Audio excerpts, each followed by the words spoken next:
thank you everybody for coming.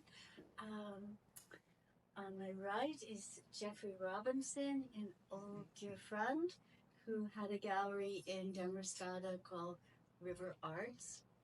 River Gallery. Sorry, River Gallery. River Gallery. And this is Yvette Torres, who had a gallery in Damariscotta as well back in the early 2000s and then moved to Rockland, to two different locations. And Yvette Torres Fine Art. Um, and so they both showed work of Joseph Fiore. So I'm just going to start out with just a little bit of biographical background, and then we'll have a conversation. Sure. Geoffrey knew Joe very well, and Yvette knew him too. So it's going to be a fun thing. And there are also visual things here, catalogs from some of his shows, and books. And paintings that the two of them own. So they'll talk about those as we go along. Joe Fiore lived from 1925 to 2008. He was born in Cleveland, Ohio, where his father was a violinist and a founding member of the Cleveland Symphony. Joseph served as an infantry man in northern France in World War II. In 1946, he enrolled in the Black Mountain College in North Carolina, where he studied with the renowned Bauhaus art instructor, Joseph Albers. He also studied with Willem de Kooning. Though painting was his primary focus, music was a strong secondary focus, and he studied piano and took composition with the iconic John Cage at Black Mountain College. He was part of the Black Mountain College faculty after he was a student from 1949 to 1957 when it closed. The college closed. He then went on to teach at Philadelphia College of Art and the Parsons School of Design in New York. He began coming to Maine in the summers in the 1950s, where he bought many acres and a farmhouse in Jefferson and set up a studio. He said he felt that his abstract landscape painting derived from, quote, primal impulses, unquote, to be felt in the deepest working of nature and time. Artist and critic Fairfield Porter, who also painted in Maine, said of Fiore, I really like this quote, Fiore's more or less abstract landscapes seem to express the Oriental view that man's value inheres in an equality to the other small parts of an immense whole, unquote. Fiore's work is in the National Gallery of Art, the Whitney Museum of American Art, among other places. He was committed to land conservation, and some of his land in Jefferson is managed by the Maine Farmland Trust, and other land has easements managed by the Midcoast Conservancy. He was part of a foundation in New York City of Artists for the Environment. So I met Joe in 2007, I think it was. That had her gallery in Damariscotta and had a show of his work called Up from New York. His and others, yes. Yes. And it was just a wonderful show, and I didn't speak to him too long, but I did do an interview enough to write some articles about his art, which I couldn't find. Anyway, that's not important. And then Geoffrey was, as I said, a personal friend besides showing his art. So maybe you want to start out with just some of your, how you met him and Sure. how you used to hang out together. I had a gallery on Main Street, and no surprise, Yvette had a gallery on Main Street. And mine was down toward the bridge, and hers was up toward the library. So we bookended Damariscotta back in the happy day. My gallery was also next to the fish store. And every Friday, Joe and Mary would come into town from Jefferson, and Mary would spend her time in the bookshop, and Joe would come walking down to the fish store. And of course, I had some windows on the sidewalk with paintings in them. So he started coming in. And it was a while before it was quite a while before I found out that he painted, because he was very quiet. And if you'll pardon me saying it, in his work also, he was very humble. I went out to his, I'm jumping ahead.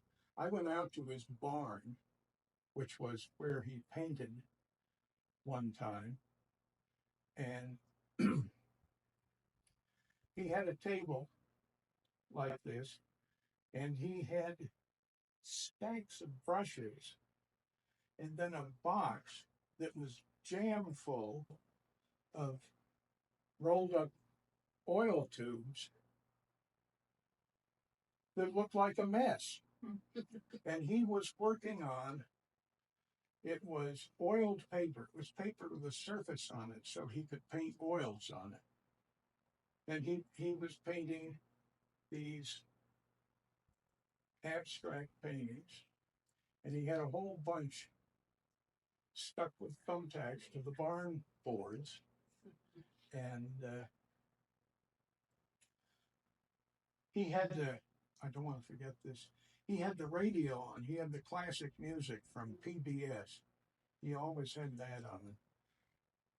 The classical music was very important to him, because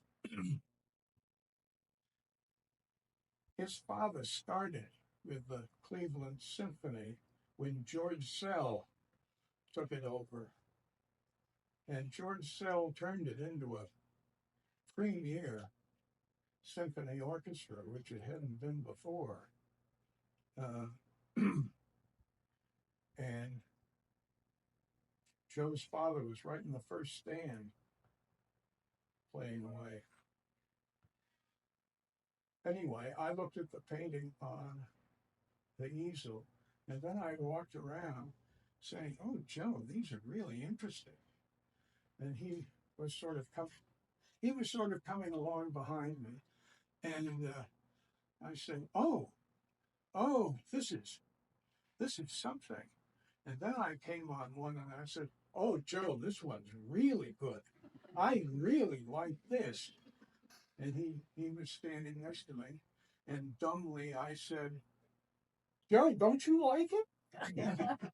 And all he did was go, just a little laugh, and that's it. And as far as I heard, that's all he ever talked about, his paintings.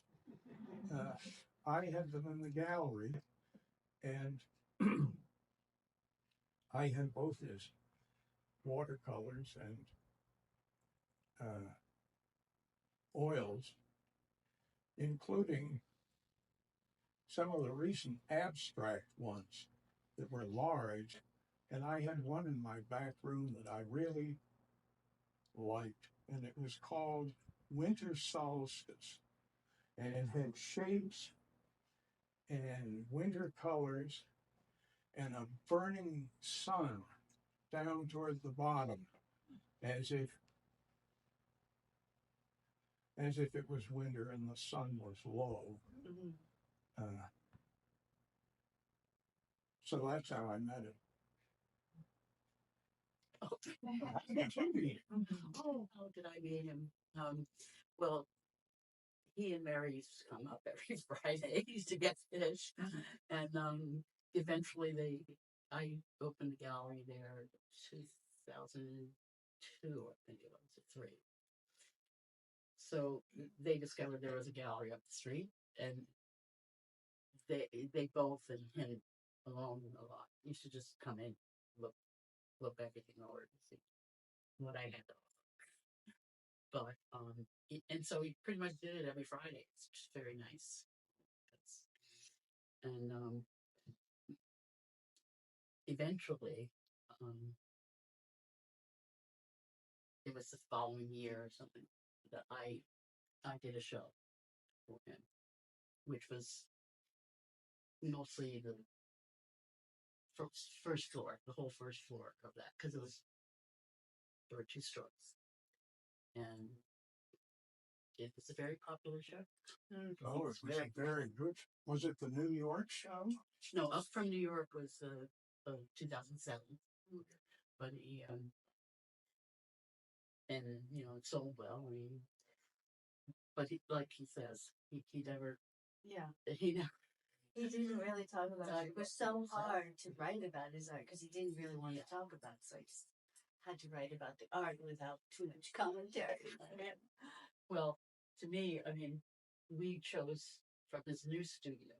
He had all his paintings, I think, in the new studio, but not all of them. And what in the new studio? You mean He had a studio built in Jefferson? in Jefferson up the street to store all. After the barn studio. He still worked in the barn. Yeah, it's just. But he had lots of paintings, and he had a building built that was air conditioned and heated, and he kept his art there year round. And what about in New York? He did most of his work in New York, obviously, because it was only here in the summertime. Did you ever visit his studio in New York? No, I did not. But he painted a lot of period. I mean, he always painted. I mean, constantly painted. Constantly. There was no stop. But to me, that show that I did, and I was like just kind of new, and I went up to his. Well,